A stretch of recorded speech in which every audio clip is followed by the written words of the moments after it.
Ayat ini membentangkan di hadapan anda beberapa perkara berikut. Nampak pendek, tapi maksud dia luas. Beberapa perkara berikut. Satu, ia mengisyaratkan sekurang-kurangnya kepada 3 waktu sembahyang, iaitu fajar, maghrib dan isyak. Sesetengah ulama berpendapat ia mengisyaratkan kepada 4 waktu sembahyang, iaitu subuh, asar, maghrib dan isyak. Sesetengah yang lain pula mengatakan ia bahkan mengisyaratkan kepada sembahyang 5 waktu. Hak tu hak lebih tepat. Termasuk dalam firman Allah,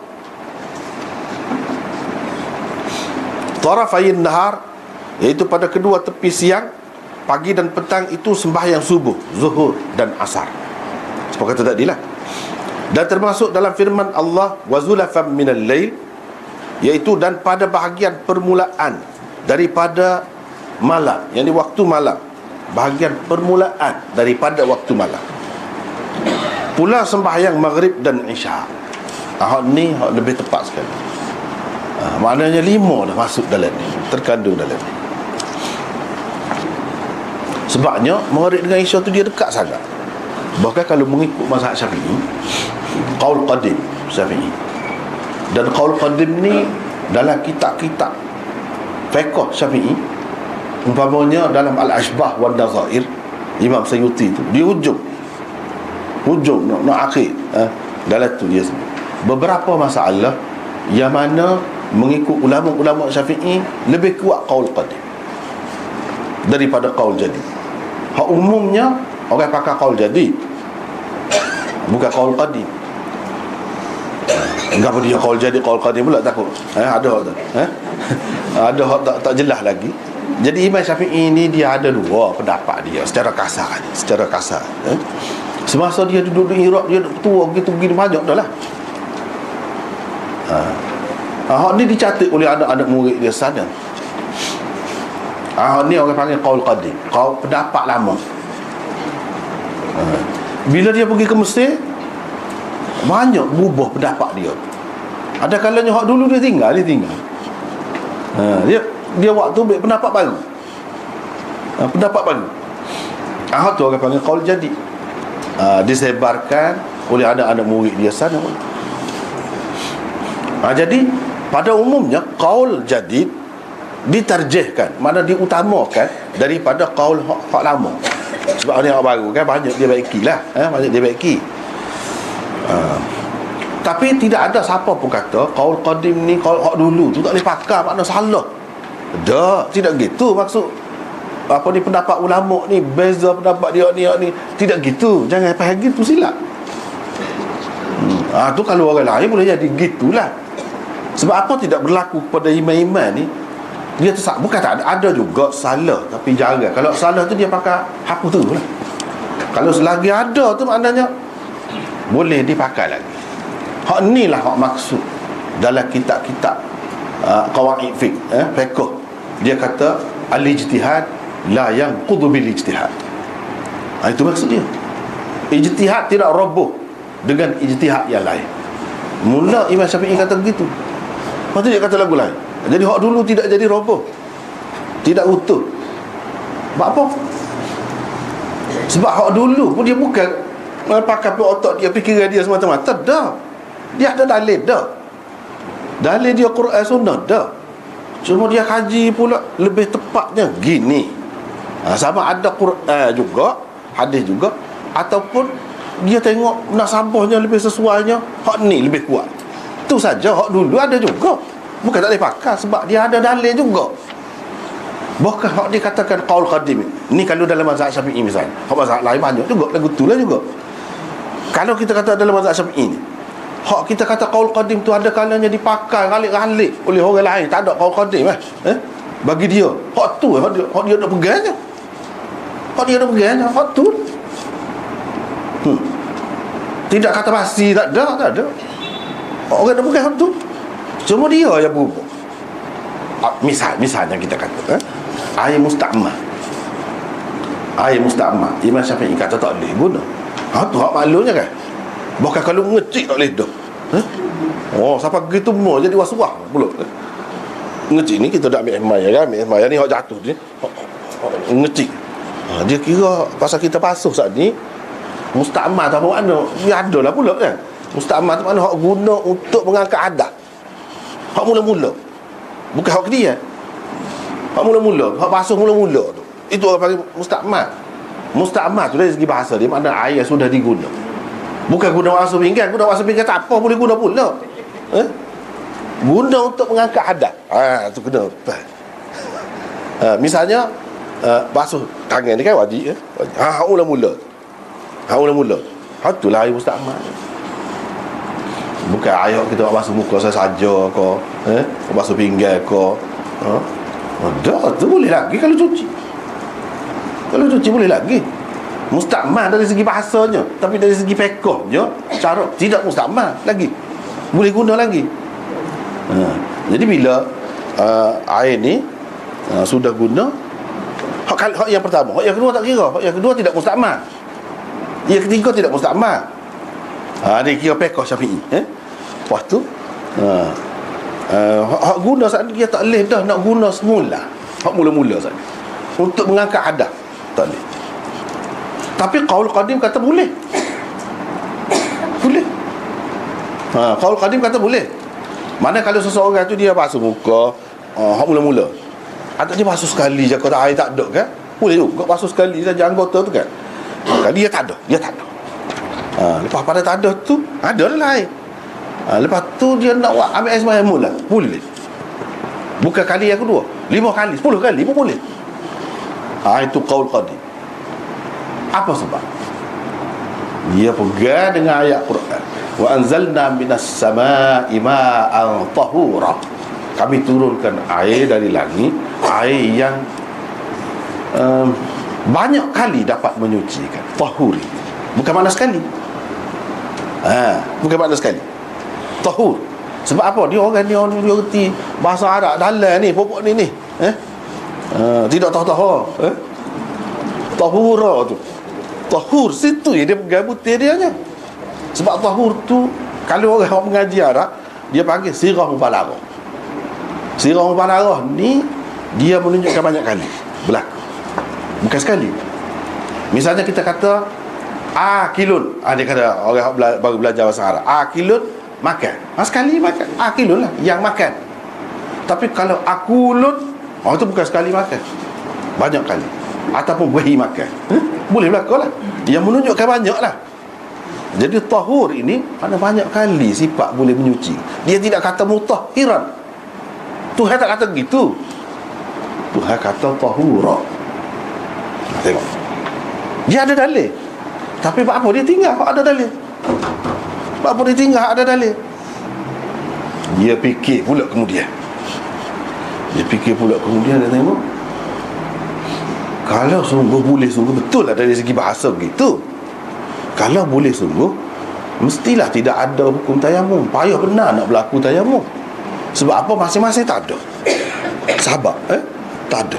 Lepas tu guna pula. Adakah pernah ada dalil yang menunjukkan dia mahu buat gitu? Tak ada, kata dia. Bila tak ada, tak boleh pakai. Kalau tadi tu dia tinggal. Sebab apa? Amalan sahabat tak buat gitu.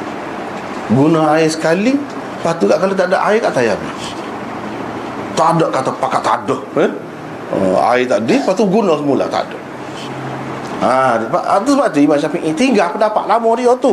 Padahal pendapat lama dia tu ada dalil Quran benar, mengikut kaedah.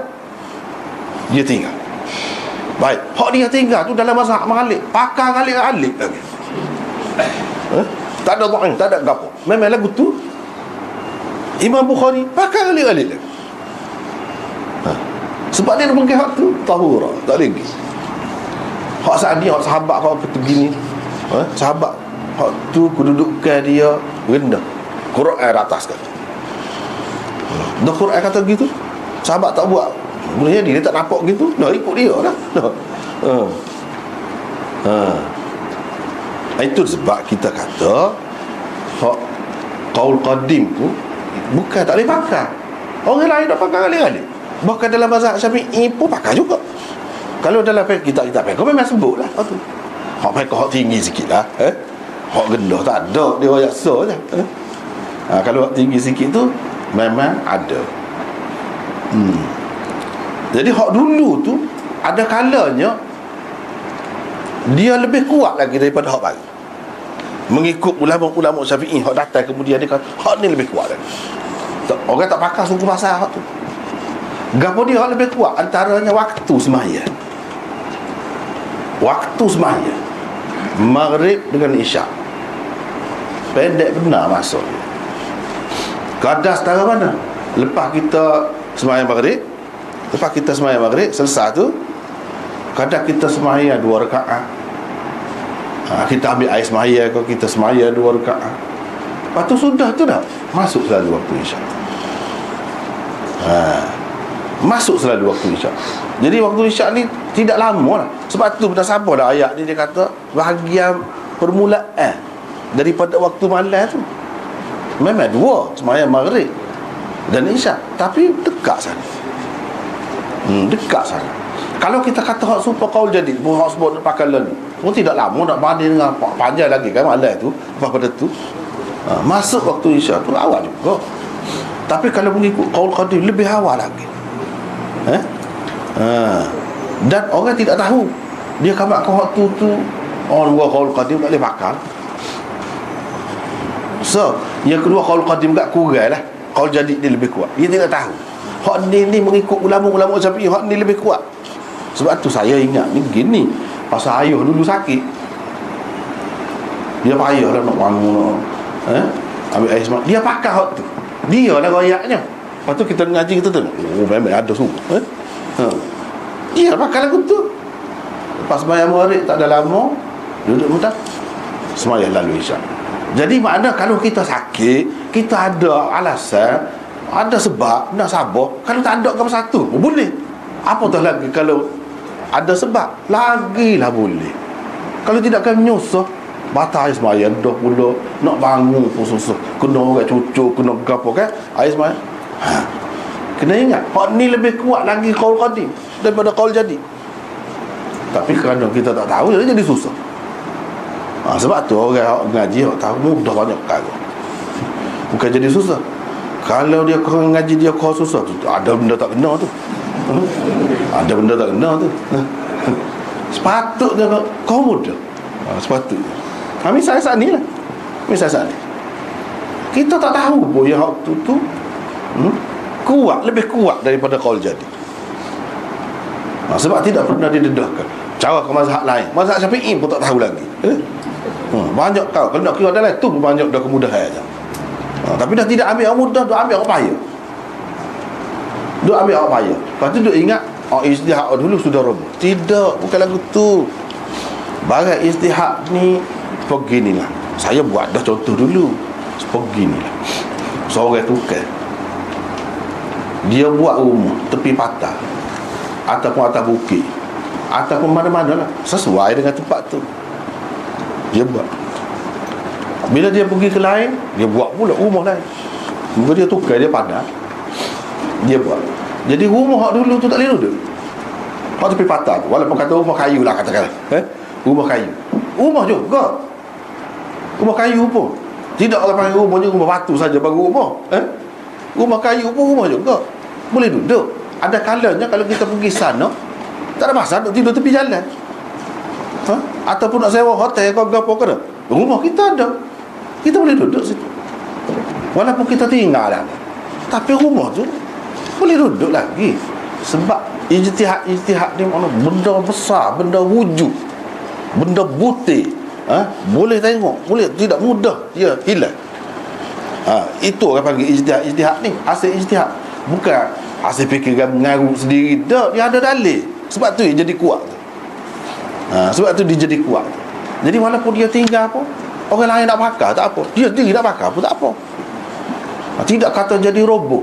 Maknanya rumah ataupun binaan yang dibuat oleh ulama mujtahidin ini, dia bukan rumah semua budak-budak duk main tepi patah tu, istana pasir, bukan lagu tu.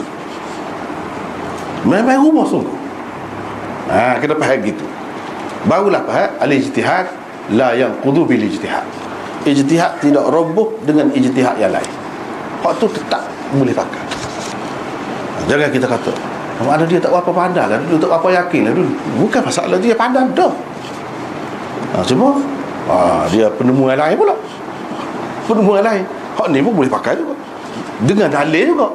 Sebab kita kata saat ni, dia perhati sahabat-sahabat tak ada buat. Kalau boleh mestilah buat. Lama benar lah. Nak sampai ke peringkat boleh tayamum tu. Moga air sikit pun dah moga boleh banyak kali. Dia pergi tu, jadi dia kata hak tu tak kuat. Walaupun ahli ada boleh dah, tak salah dah. Dia tinggal. Dia tinggal. Jadilah qaul qadim dia, pendapat lama dia. Tapi hak dia tinggal tu orang lain tak tinggal. Orang lain tak tinggal. Maka itulah yang menjadi amalan dalam mazhab dia. Juta-juta orang duduk amal. Hak tu tak betul. Tak apalah.